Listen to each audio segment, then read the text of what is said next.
여러분, 새해는 정말 우리가 주님을 닮아가고 주님과 함께할 때 우리 인생이 잘 풀릴 줄로 믿습니다. 그래서 우리 인생은 원더풀이 되는 거죠. 원더풀은 원하는 것보다 더 잘 풀리는 거예요. 내 힘으로 안 됩니다. 인생이 얼마나 복잡해요. 정신없어요. 만만치 않아요. 내 힘으로 어떻게 풀어요? 그래서 오늘 저는 설교 제목을 원더풀 153의 축복이라 그랬어요. 한번 설교 제목을 다 같이 읽겠습니다. 원더풀 153의 축복. 아멘. 하나님이 함께 하실 때 내 인생의 문제를 하나님이 풀어주시고 원하는 것보다 잘 해결해 주시고 오늘 본문에 나오는 153의 축복을 우리에게도 주실 줄로 믿습니다. 오늘 본문의 내용은 이런 것이에요. 예수님께서 십자가의 고통에서 부활하신 다음에 제자들을 만나 주셨어요. 오늘 본문은 세 번째로 부활하신 후에 제자들을 만나셔서 제자들에게 이렇게 말씀하셨어요. 고향 갈릴리로 가서 만나자. 그렇게 말씀. 그러니까 제자들이 고향 갈릴리로 돌아갔습니다. 제자들은 고향 갈릴리로 돌아가서 예수님을 기도하고 기다리고 복음을 전하고 기다린 것이 아니라 이 제자들이 무료하니까 심심하니까 옛날 하던 습관대로 바닷가로 가서 고기를 잡았다 이 말이에요. 밤새도록 그물을 던져서 고기를 잡았는데 한 마리도 못 잡았어. 완전 꽝이야. 그러니 하루 종일 얼마나 고생해서 얼마나 피곤하겠어요.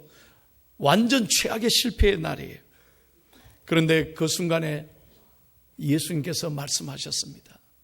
오늘 6절 말씀, 부활하신 주님이 제자들에게 이렇게 말씀하는 거예요. 6절 다 같이 읽겠습니다. 이르시되 그물을 배 오른편에 던지라. 그리하면 잡으리라 하시니 이에 던졌더니 물고기가 많아 그물을 들 수 없었더라. 아멘. 또 11절을 보십시오. 구체적으로 그랬더니 어떤 결과가 있었느냐. 11절 다 같이 읽겠습니다. 시몬 베드로가 올라가서 그물을 육지에 끌어올리니 가득히 찬 물고기가 153마리라. 이같이 많으나 그물이 찢어지지 아니하였더라. 할렐루야. 153마리가 가득히 잡히는데 그물이 찢어지지 않았다 그랬어요. 그런데 여러분 기억하십니까? 이 사건은 베드로가 예수님을 처음 만났을 때도 있었던 사건이었습니다. 누가복음 5장에 보면 베드로가 예수님을 처음 만났을 때도 고기 잡다가 예수님이 오른편에 던지라 그러잖아요.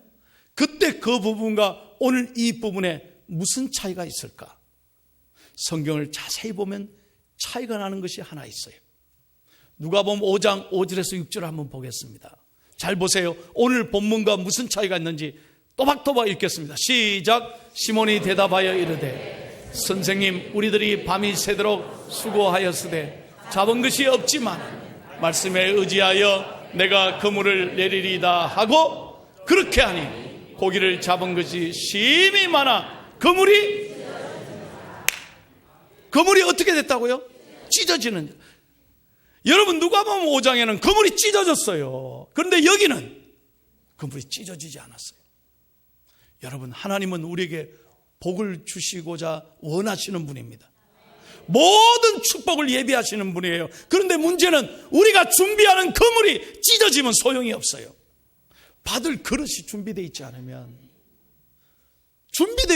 아무리 하나님이 복을 주시고 싶어도 그릇이 준비되어 있지 않으면 다 소용없어요. 그래서 오늘 우리가 한 가지 말씀을 더 기억해야 돼요. 전도서 6장 2절입니다. 한번 같이 읽겠습니다. 시작. 어떤 사람은 그의 영혼이 바라는 모든 소원에 부족함이 없어 재물과 부여와 존귀를 하나님께 받았으나 하나님께서 그가 그것을 누리도록 허락하지 아니하셨으므로 다른 사람이 누리나니 이것도 헛되어 악한 병이로다. 아멘. 하나님은 우리에게 부여와 재물과 존귀함과 모든 축복을 주고 싶어 하지만 그것을 받을 준비가 안 돼 있어. 그릇이 준비 안 돼서 그것을 다른 사람에게 빼앗겨 버린단 말이에요. 이거 얼마나 불행한 일이에요. 여러분, 저는 오늘 중앙의 가족들에게 분명하게 축복하고 싶은 것은 하나님의 축복을 이번에는, 금년에는 여러분의 가정이 꼭 준비하셔서 믿음으로 사모하셔서 이 축복이 나의 축복이 되기를 예수님의 이름으로 축원합니다. 축원합니다. 천국은 침노하는 자의 것이고 은혜는 사모하는 자의 것입니다. 왜 그것을 다른 사람에게 빼앗깁니까? 이거 얼마나 불행한 일입니까? 믿음의 그릇을 잘 준비하시기를 바랍니다. 그러면 오늘 본문에 나온 대로 오늘 놀라운 이 기적의 역사, 153의 기적의 역사가 어떻게 일어났는가? 세 가지 중요한 메시지가 있어요. 첫 번째를 다 같이 읽겠습니다. 시작. 실패와 고난 가운데도 주님이 반드시 함께 하심을 믿어야 합니다. 아멘. 여러분, 지금 제자들이 뭐 하고 있었다 그랬어요? 고기 잡았어요. 밤새도록 그물을 던졌는데 고기가 한 마리도 못 잡았어요. 얼마나 배고프겠어요. 여러분, 고기잡이 해보신 분은 알 거예요. 밤새도록 그 고생해서 풍랑과 싸우면서 그 센 바람을 맞으면서 그물을 내렸는데 한 마리도 못 잡았다 해봐요. 그 얼마나 힘든 일이에요. 최악의 실패의 상황 아닙니까? 그런데 여러분, 주님께서 그때 나타나셔서 제자들에게 말씀하셨다고 그래요. 그런데 여러분, 기억하셔야 합니다. 주님이 어디 지나가시다가 그 새벽에 들린 게 아니에요. 성사학자들은 이렇게 말합니다. 주님이 지나가시다 들린 게 아니라 주님은 밤새도록 고기 잡는 그 실패의 현장에 함께 아파하시고 함께 고통을 느끼시고 함께 눈물을 흘리시면서 제자들을 기다리셨다. 저는 이 해석이 옳다고 봅니다. 그렇습니다. 여러분, 우리도 실패할 수 있어요. 내 힘으로 안 될 때가 있어. 내가 열심히 살려고 하지만 한 마리도 못 잡을 때가 있어. 빈 그물일 수도 있다는 거예요. 그럴 때마다 기억해야 돼요. 우리가 어떤 데 시험에 드느냐? 하나님이 나를 잊으셨다고 생각하고 하나님이 나를 사랑하지 않는 것 같은 영적 위기에 빠질 때 우리는 마음이 무너지는 거예요. 그럴 때 좌절하는 거예요. 낙심하는 거예요. 아닙니다. 오늘 믿음의 눈을 열어서 어떤 상황, 어떤 눈물, 어떤 아픔에도 주님은 나와 함께 하시고 함께 눈물 흘리시고 우리를 외면하지 않으시고 우리의 얼음에서 반드시 주님은 우리를 귀 기울여 들으시고 응답하시는 하나님인 줄로 믿습니다. 내 눈을 만드신 하나님은 나를 보고 계시고 내 귀를 만드신 하나님은 내 작은 신음소리까지 귀 기울여 들으시고 내 입을 만드신 하나님은 반드시 말씀으로 응답해 주실 줄로 믿습니다. 하나님은 세상 끝날까지 우리와 함께 하시는 하나님이다, 이겁니다. 이 믿음으로 새해는 일어나야 돼요.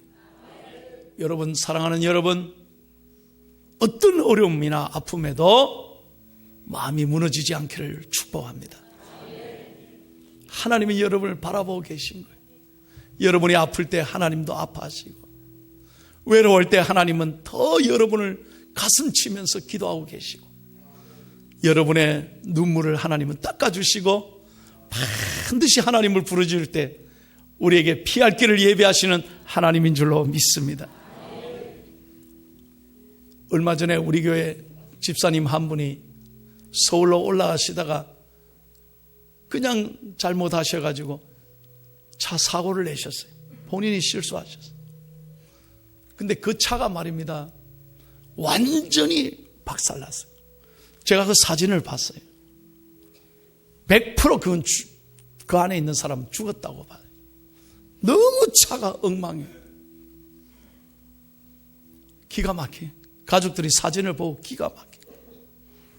근데 우리 김현미 집사님인데 너무나 하나님이 기가 막히게 그를 사랑해서 건져주셨어요. 장이 파열됐지만 수술도 바로 받도록 하나님이 이끌어 주셨고 여기 좀 가슴이 아픈데 잘 치료받고 있어요. 너무나 감사해요.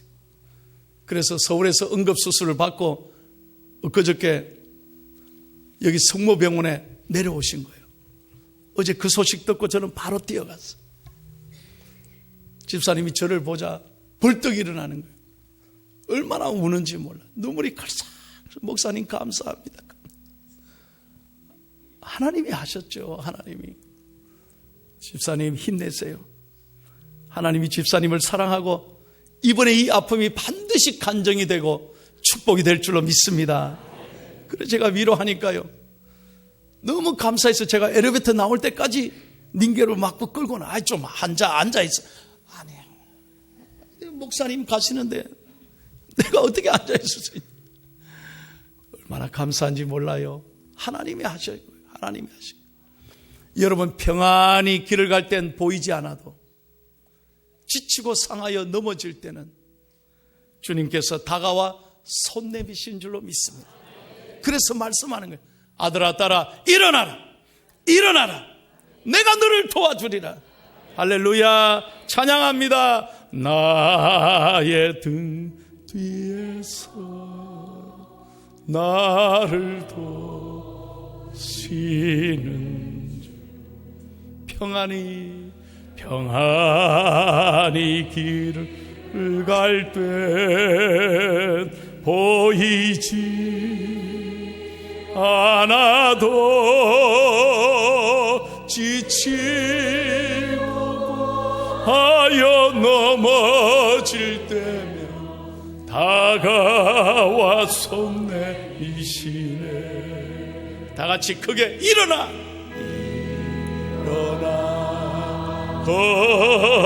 걸어라. 내가 새 힘을 주리니 일어나 너 걸어라. 내 너를 우리 가슴에 손을 대고 내 자신을 향해서 일어나 걸어라. 내가 새 힘을 주리니 일어나 너 걸어라. 내 너를 도우리. 할렐루야.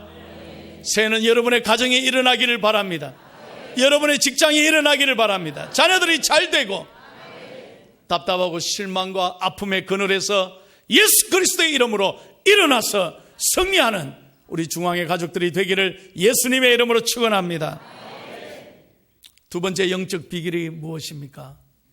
말씀에 철저히 순종해야 된다는 것입니다. 2번을 같이 읽겠습니다. 크게 시작.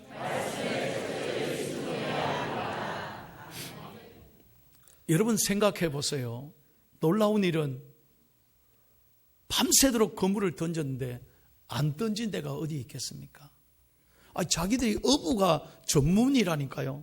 평생 바닷가에 살았던 제자들 아닙니까? 안 던진 곳이 어디 있겠습니까? 고기에 관해서는 제자들이 최고입니다. 그런데 예수님이 뭐라고 말씀합니까? 6절 한번 다 같이 읽겠습니다. 6절을 시작. 이르시되 그물을 배 오른편에 던지라. 그리하면 잡으리라 하시니 이에 던졌더니 물고기가 많아 그물을 들 수 없더라. 아멘. 다시 한번 믿으시면 아멘. 무슨 말입니까? 하나님의 말씀을 절대로 계산하지 말라는 거예요. 토다지 말아요. 따지지 말아요. 말씀을 100% 순종할 때 기적이 일어나요. 우리는 자꾸 하나님 말씀을 내 생각, 내 노하우, 내 IQ, 내 머리로, 내 이성으로 판단하려고 그래요. 그러니 도저히 믿음이 생기지를 않아요. 그러니 기적이 일어나지 않는 거예요. 왜 하나님의 말씀을 인간의 머리로 계산합니까? 말씀을 말씀되게 100% 순종할 때 하나님의 기적이 일어나는 거예요. 순종은 99%까지는 순종이 아니에요. 100% 믿어야 순종이에요. 물이 100도가 돼야 끓잖아요. 그때 뭔가 작품이 이루어지는 거지. 그걸 못 참고 못 기다리고 조급하면 아무것도 이룰 수 없어요. 그래서 저는 여러분에게 분명하게 얘기합니다. 우리는 길이 열리면 순종하는 게 아니에요. 순종하면 길이 열리는 거예요. 믿으시면 아멘. 절대로 하나님의 말씀을 여러분 내 머리로 판단하지 말고 온전하게 신뢰하기를 바랍니다. 한번 저 따라 해봐요. 순종할 때 길이 열립니다. 믿으시면 아멘. 저는 특별히 우리 젊은 사람들에게 제가 분명하게 말씀드리고 싶어요. 세상에 전부 다 하루에 제일 많이 시간을 소비하는 게 뭡니까? 핸드폰 들여다보고 핸드폰을 하루 종일 접속하고. 예? 여러분 거기에 능력이 있는 게 아닙니다. 오늘 우리의 능력은 어디에 있느냐? 세상의 정보에 접속하는 게 아니라 하나님의 말씀에 접속해야 돼요. 말씀을 붙들고 새해는 말씀을 읽고 마음이 답답하고 힘들 때마다 말씀 앞에 나오고 말씀을 큰 소리 내어서 읽고 말씀을 마음에 새길 때 하나님의 기적의 역사가 일어날 줄로 믿습니다. 새해는 우리 모든 가정이 하나님 말씀 가까이 하고 세상의 마음을 빼앗기지 않고 말씀을 붙들고 살아가는, 그리고 그 말씀에 순종하는 놀라운 은혜가 함께하기를 예수님의 이름으로 축원합니다. 마지막 세 번째, 오늘 기적의 역사는 어떻게 일어나느냐? 세 번째 크게 읽겠습니다. 상대방을 진실로 배려하고 사랑하는 것, 이것이 축복의 비결입니다. 아멘. 믿으시면 아멘. 저는 오늘 본문을 설교를 준비하면서 참 은혜를 받았습니다. 제가 앞으로 어떻게 목회를 하고 어떻게 교인들을 돌봐야 되느냐, 주님이 저에게 말씀하셨어요. 저 같으면 이렇게 못했을 거예요. 여러분 같으면 어떻게 했을까요? 자, 제자들 보고 갈릴리에서 만나자 그랬는데 이 제자들이 그저 기도하고 전도하고 기다린 게 아니라 또 옛날 직업으로 돌아갔어. 고기 잡으러 나갔어. 그래 밤새도록 고기 잡았는데 한 마리도 못 잡았어요. 예수님이 밤새 바닷가에서 기다리셨어요. 아침에 나오라 그래가지고 그 새벽에 디베라 바닷가에 저 같으면 일렬로 다 서라. 저는 그랬을 것 같아요. 그리고 군대식으로 저는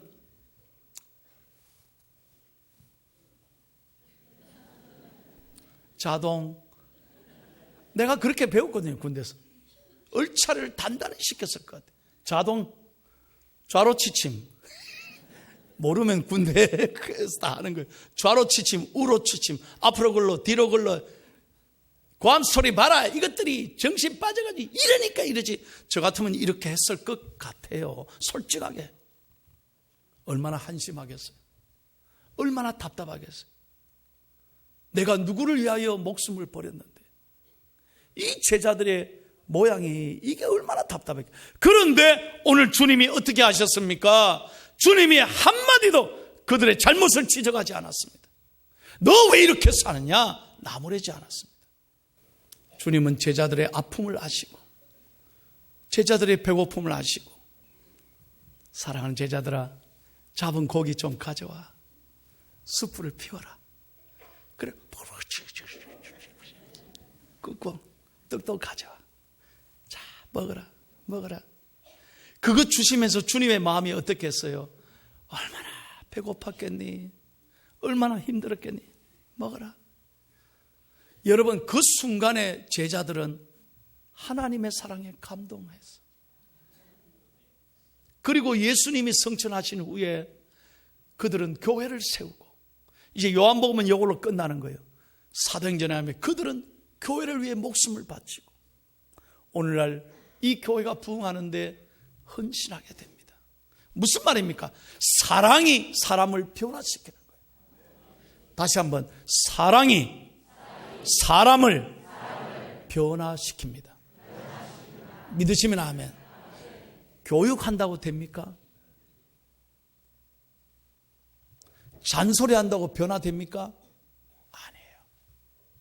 절대 여러분 자식들 잔소리한다고 변화되는 게 아니에요. 오늘 예수님처럼 우리가 그들의 아픔을 다 들어주고 그 사정을 이해하고 배려하고 사랑하고 용서할 때 하나님의 기적의 역사가 일어납니다. 할렐루야. 세상이 점점 가물어집니다. 메말라가요. 경제가 어려우니까 사는 것도 힘들어져요. 그러나 우리 예수 믿는 사람은 기억해야 돼요. 이 어려운 때도 사랑을 나누고 배려하고 그들의 입장에서 돌보고 그들의 눈물을 이해할 때 하나님의 기적의 역사가 나를 통해 일어날 줄로 믿습니다. 저는 2015년 작년 12월 16일 한국일보 지평선을 읽으면서 많은 눈물을 흘렸어요. 제가 스크랩을 했는데 꼭 여러분에게 오늘 소개하고 설교를 마치려고 그래요. 실제로 있었던 얘기. 서울에 버스가 이제 시내버스가 다니는데 아침 일찍 그 버스에 기사 아저씨가 운전하고 가는데 딱 세 사람 탔어요. 50대 셀러리맨 신사, 30대 청년, 10대 중학생 여자 소녀가 탔대요. 그래 이제 세 명이 타고 아저씨가 운전해서 이제 버스가 가는 거예요. 조금 가다가 80이 넘은 훨씬 넘은 할아버지가요. 짐을 잔뜩 들고 아주 불편한 몸으로 버스를 타는 거죠. 그런데 이제 돈이 없더래요. 그래서 기사 양반 뒤에 걸터 앉더니 여보 기사 미안해. 내 돈이 없어.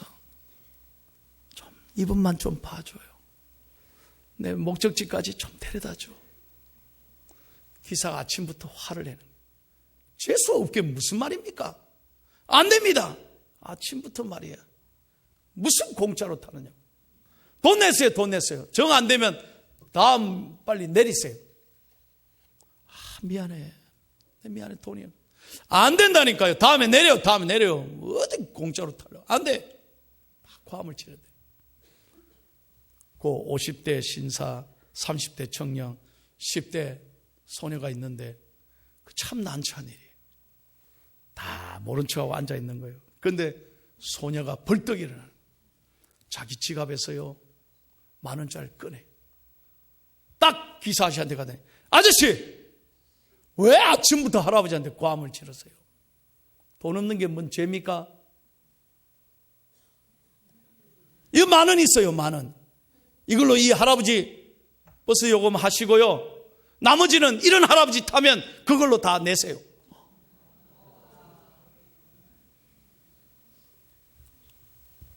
할아버지가 눈물을 글썽하면서 아예 고맙다.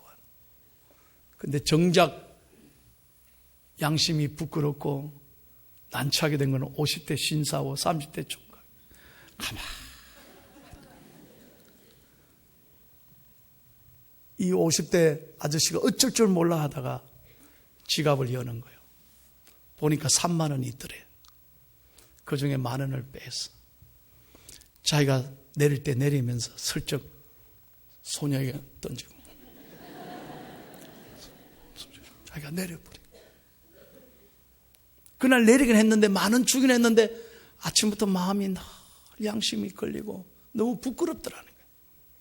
그 어린 소녀에 비해서 자기는 너무 부끄럽더라는 거예요. 그래가지고 아침 생방송에다가 라디오 방송에다 편지를 띄웠어요. 부끄러운 마음으로 용서를 빌면서 마음으로 편지를 하면서 그래도 이 사회가 그런 소녀가 있다는 게 감사하고 자기도 사랑을 나누면서 살아야 되겠다. 그런 마음으로 라디오 방송에 글을 띄웠대요. 그래서 알려지게 된 거예요. 그런데 그날 오후에 또 무슨 일이 있었느냐. 어떤 50대 아주머니가 이 베이커리에 빵을 사러 왔어요. 빵을 고르려고 이렇게 보고 있는데 한 할아버지가 이렇게 들어오시면서 알바하는 학생에게 케이크 하나 주세요 그러는 거예요. 가만히 보니까 할아버지는 다리와 손을 떨고 있는 거예요. 파킨스 병을 앓는 거예요. 그러면서 하는 말이 우리 할머니가 생일이라는 거예요. 오늘 생일. 근데 미안하지만 이 케이크를 들고 갈 수 없으니까 알바 학생에게 우리 집까지 좀 데려다 주겠냐고 갖다 주겠냐고 부탁을 안 해요. 근데 알바 학생이 난처한 거예요. 할아버지 나 안 돼요. 규정상 못 갖다 줘요. 내 지금 이 알바하는데 어떻게 갖다 줘요? 막 그런 얘기를 주고받는 거예요. 그때 50대 아주머니가 빵을 고르다가 이 소리를 들은 거예요. 그 아주머니가 조용히 말없이 할아버지 옆에 가더니 할아버지 제가 갖다 드릴게요. 그리고 케이크 들고 할아버지 붙들고 집까지 멀리 갖다 주었대요. 왜 그랬을까? 그날 아주머니가 오전에 그 방송을 들었어. 이 50대 신사의 이 얘기를 듣고 깨달은 게 있었는데 자기가 그 사랑을 오늘 실천했다. 이게 신문에 나왔어요. 저는 이 얘기를 들으면서 그래도 우리 세상이 아름답구나. 오늘 우리 중앙의 가족 여러분, 우리가 이렇게 예배하고 하나님께 감사하고 찬송하고 믿음으로 산다면서 여러분 정말 말로가 아니라 새해는 따뜻한 사랑의 나눔이 우리에게 있기를 축복합니다. 남아 생각하는 이기적인 사람이 아니라 정말로 믿음으로 살아갈 뿐 아니라 하나님의 말씀을 100% 순종하면서 예수님처럼 나도 누군가에게 남의 아픔을 지적하거나 남의 실수를 드러내거나 남을 비방하거나 판단하는 사람이 아니라 오히려 나를 말미암아 내가 있는 자리가 더 밝아지고 나로 말미암아 그 자리가 정말 사랑이 넘치는 천국이 되고 그래서 내가 예수님의 향기를 나타내는 예수님의 국화빵이 다 될 수 있기를 존귀하신 예수님의 이름으로 축원합니다.